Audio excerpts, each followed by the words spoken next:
So we're finally here, Trails of Cold Steel 2. After the amazing build-up of the first game that basically served as 67 amazing hours of exposition, followed by a dramatic and jaw-dropping cliffhanger, can the sequel really stand up to the expectations left by the first? Let's find out.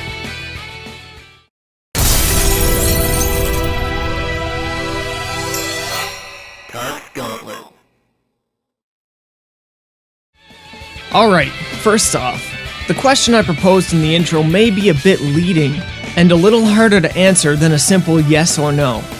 See, Trails of Cold Steel 1 had a very leisurely pace, a subtle but swelling build of events in the background, a very formulaic approach to the gameplay, and a very deep and rewarding battle system. Trails of Cold Steel 2 sacrifices some of these things and expands on others, introducing a new pace to the gameplay, with a story that is always front and center, and it immediately delves into the action and has an even deeper battle system than the first game. Without spoiling the events of the first game, I will say this: the game picks up basically right where you left off. All I could do was endure the torment of my own sense of powerlessness and bottle up the feelings I could do nothing about. All while trying desperately to fight against that ever-burning flame. Green had been asleep and in recovery for a period of time, but you get thrust straight into the story. Straight from this moment, you will realize just how drastically this game changes from the first. There is very little in terms of exposition in this entry, as so much of it was taken care of in the first entry. The game thrusts you straight into the action and straight into the story, so if you felt the leisurely pace of the first game was a negative, and you're hesitant to pick this one up, know that this game is much closer to the pace of an average RPG. Now, if you did not play the first game, it's not 100% necessary, as the game adds a rather comprehensive explanation of the events from the first game from the main menu. Reading this explanation can be a bit of an undertaking, but it does a reasonable job. While I say it's not 100% necessary, I 100% recommend you play the first anyway. You will get a knowledge of the first game reading these explanations, but suffice to say the least, nothing short of actually playing the first game will deliver the emotional impact or investment necessary to truly experience the strengths of the Legend of Heroes Trails of Cold Steel series. Dude, what are you even talking about? Feelings and shit. These are video games. I want to shoot stuff. Pew pew, you know, pwn noobs with 360 no scopes and other sick, outdated, dank memes from 2012. Oh, it's you again. What are you even doing here? Same thing I was last time. I'm here to call you names and run you down and shit. Bitch. Great. Well, if you don't want the emotional stuff, the game does offer bonuses for having a save file from the first. Does that count for anything? If the bonus isn't a double XP weekend and zombies, I want nothing to do with it. So as I said, the game starts in the middle of the action. You are marooned and separated from your team, but you are close to your hometown, so it's not all lost. Seeing your family towards the start is a nice touch to get you invested quickly, but as with most JRPGs, tragedy strikes the hometown, which prompts you to depart even quicker on your main mission. Your father is shot and fatally wounded, and your sister soon to be abducted with the Princess of Erebonia, and this launches you headlong into your quest. The nation is in turmoil after the events of Trails of Cold Steel 1, and all your old classmates have spread out across the land. For the first 20 hours of gameplay, you will be tracking them down and searching for your sister and Princess Alphen. The search for your sister remains the quest for almost the entire game, but trying to not have a direct effect on the war in Erebonia is compounded into it, as it is with everything else you do in this game. Searching for your old classmates is a great intro arc, as it gives you a feel for the state of the world and old places within it after the events of the first game. This arc is kind of rinse and repeat, but it's not forced in like most formulaic JRPGs. Also, reuniting with all of your classmates one by one gives you a gentle but sweeping and emotional reintroduction to your old team. Not only are you being reintroduced to your old classmates, but you are being reintroduced to the land of Erebonia. Since this is a direct sequel, don't expect to see many new places. However, do expect to feel the impact of the land having been changed since the first entry. The difference in feeling while playing this game versus the first is like the difference between playing Ocarina of Time versus Twilight Princess, or Twilight Princess versus Ocarina of Time. While in either game you can go off and do something fun, or do some side quests, the first game has a more happy-go-lucky feel, and like doing such things would not be inappropriate. While in the second game, there's this ominous, foreboding feeling looming over you 24/7, raising the stakes to a point where snowboarding or playing cards just doesn't seem appropriate anymore. That said, inappropriate or not, I'd recommend doing them. Side quests can make a huge difference in this game. At the 20-hour mark, the game really opens up. You are given a way to traverse the world in a fast travel system from a central hub area of the game. With this comes quests to track down previous schoolmates who are not members of your team from Thor's military academy.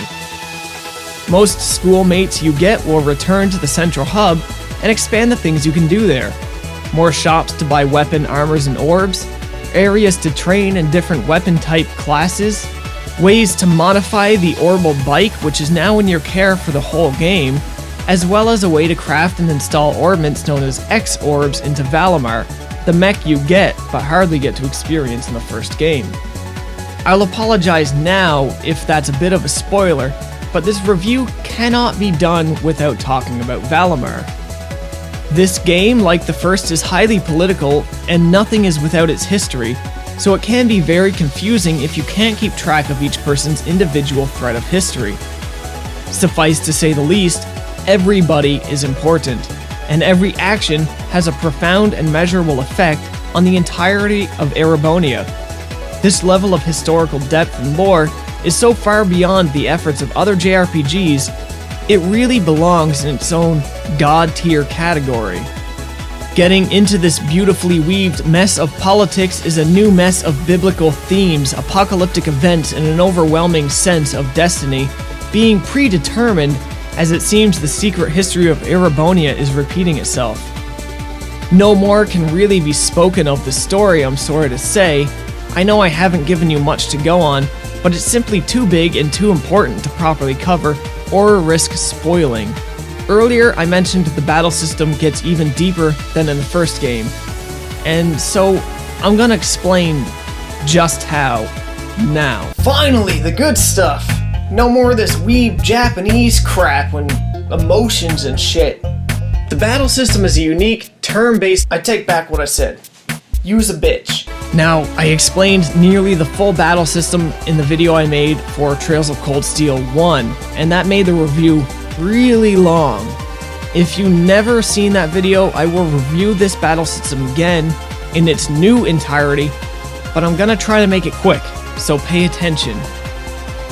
The combat system is turn-based. You can move, attack, use arts, crafts, items, or run. Some of these are self-explanatory. Characters can attack as far as they can move, with the added distance of the range of their weapon on top of it. Arts are magical attacks and buffs that require EP to cast. Your amount of EP is dependent on your level and equipped gear. What arts you have are based on what orbments and master quartz you have equipped. Only one master quartz can be equipped, but it levels up the more you use it, and the benefits can be really great. Benefits such as health boosts or reduced casting costs. Space for general quartz to be equipped are finite, but in this game the slots can be leveled twice, and higher level orbs in general are more effective. To level orb slots or craft new orbs, you will need specific types of sepith. Sepith are minerals gathered from chests and enemies, and each type is a different element. Use these wisely. Crafts are the character-specific moves that require CP to use. CP is much more finite than EP, however, it regenerates with attacks and by taking damage, as opposed to EP, which regenerates by resting or using restorative items. CP can only be restored in battle or by leveling up. If you attack with the correct weapon type the enemy is weak to, you can stagger him. This will give you a chance to use a link attack. Link attacks occur with whatever character you have an active combat link with. Combat links provide you with benefits with other characters currently in your battle party. The higher your relationship level with that character, the more benefits Combat Link will have. These benefits come in the form of additional attacks, additional defenses, auto heals in response to attacks, and so on. You raise your relationship level by using free time bonding events, playing Blade 2, the updated version of the card game from Trail to Cold Steel 1, and slowly over the course of battle while having a combat link established. A link attack starts as a single assist attack wherein your linked character will hit the enemy you just staggered immediately following your attack.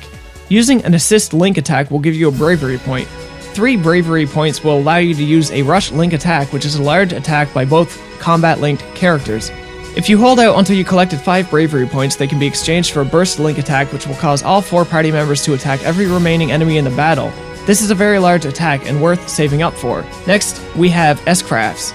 S-Crafts require a minimum investment of 100 CP and can be cast at any time, effectively interrupting the turn order on this sidebar here. This is great to use when you see a tough enemy has a critical attack coming up. These icons on the side move at their own pace. This bar goes up by 1 slot each turn, where the turn order bar on the side next to it can be arranged at any time. S-Crafts are the largest attacks in the game. These are great to stock up and cast all at once against very tough bosses, making mincemeat out of some of the harder bosses, though don't expect to slay all the bosses with this style straight till the end. The end bosses are no joke. New to this entry is Overdrive. Overdrive allows you 3 uninterrupted turns to attack the enemy with your combat-linked partner. Every attack is sure to stagger the enemy, which is a great way to stock up on bravery points. Overdrive is unlocked by default for a couple characters, but for other characters to get it you must complete a trial chest. Trial chests are these blue treasure chests found in dungeons and on the world map. They can only be accessed by 2 specific characters. If you don't have those 2 specific characters in your team, you have to return at another time with them in your team to be able to complete this. The trial chest is, simply put, just a difficult battle for the 2 specific characters required. Upon completing it, you will unlock Overdrive for those 2 characters, as well as gaining additional points towards your relationship level. The Overdrive gauge is filled gradually over the course of battle by attacking. At the start, you only have the ability to fill 1 Overdrive meter, but a second is unlocked partway through the game. Not necessarily new to this game, but very underused in the first, is the mech battles. Valimar the Ashen Knight plays a critical role in some of this game's more definitive and story-driven battles, though just like the first, the mech battles are significantly easier to win. This is in large part because they involve less mechanics and the battles are always balanced regardless of your character level. You can equip orbs to Valimar to raise his HP, defense, speed, etc., but they won't make or break any battle exactly. Valimar can attack, defend, and use crafts. Alongside Valimar, you will have a combat-linked partner. This partner can only use 2 arts or restore your EP, CP, or HP on any turn.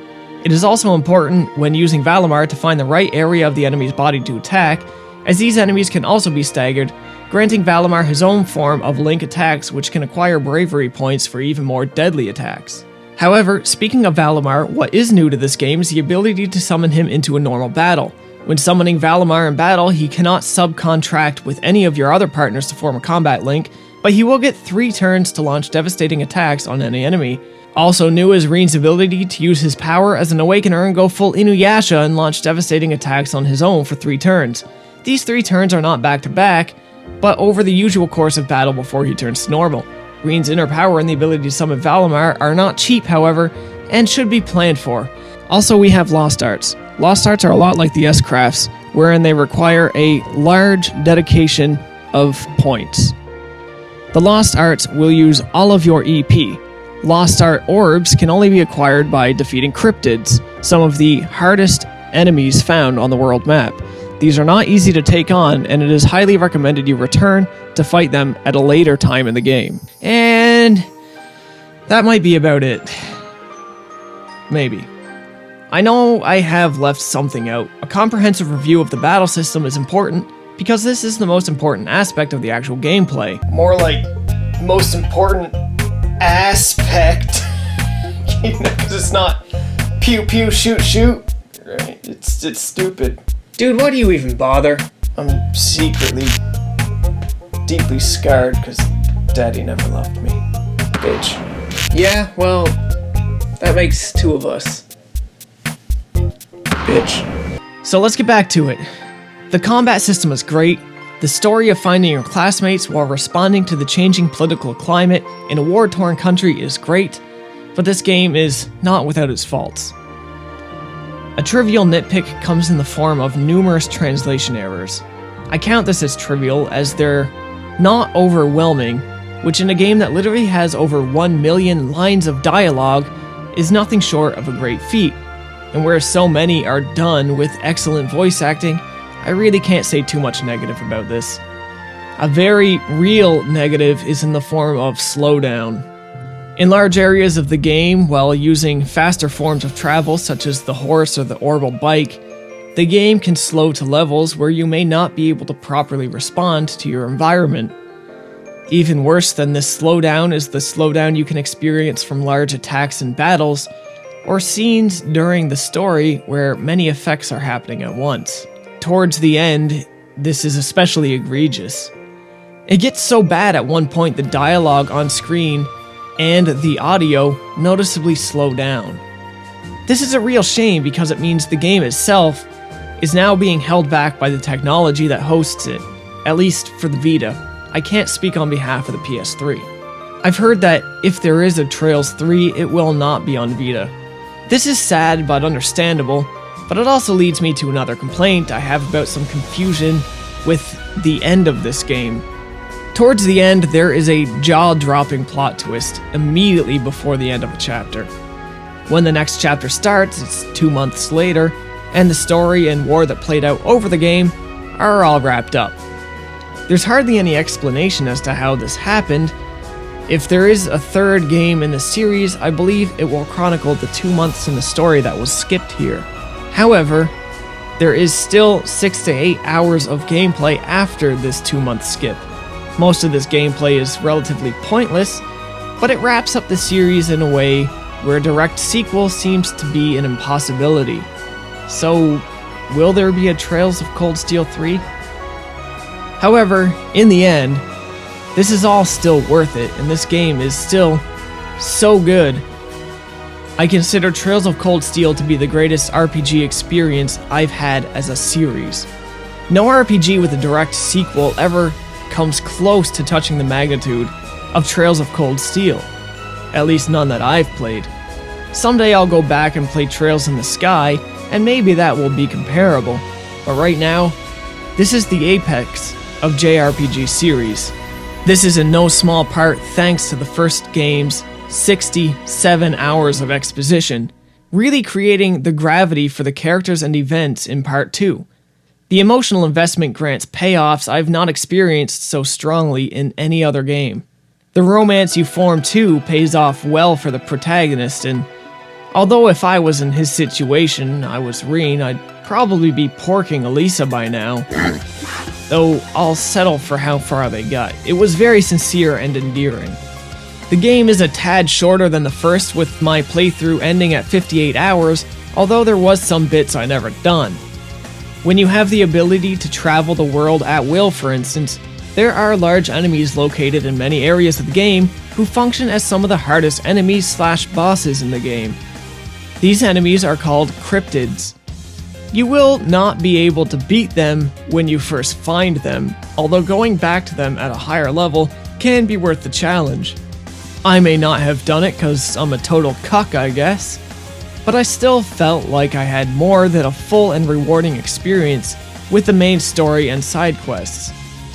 The music is great, and the graphics for the system and the size of the game are still great. The dialogue is about the best I've seen, the story more impactful than anything else. The combat system is above most things I've played. Just really, I cannot sing the praises enough. This series seems to be a labor of love, and I feel no labor over loving it. If you haven't played it, do it now. Unless, of course, you haven't played the first game, in which case, play that now, and then play this one. My absolute highest recommendations. I honestly don't know how to speak of this game any further, because it is so good, and I don't want to ruin any of the story. What I've said of the story is light, but it's worth it for you to experience on your own without my imposition. There's no way for me to talk about this game or series and do it justice, so I'm just going to give you my highest recommendations. You've watched this review. If you haven't watched the review for the first one and you need more information about the gameplay outside of battles, watch that one as well, because it's all very close to the same, minus the leisurely pace. Anyway, if I don't stop now, I never will. So that's all from me today, ladies and gentlemen. Thanks for watching.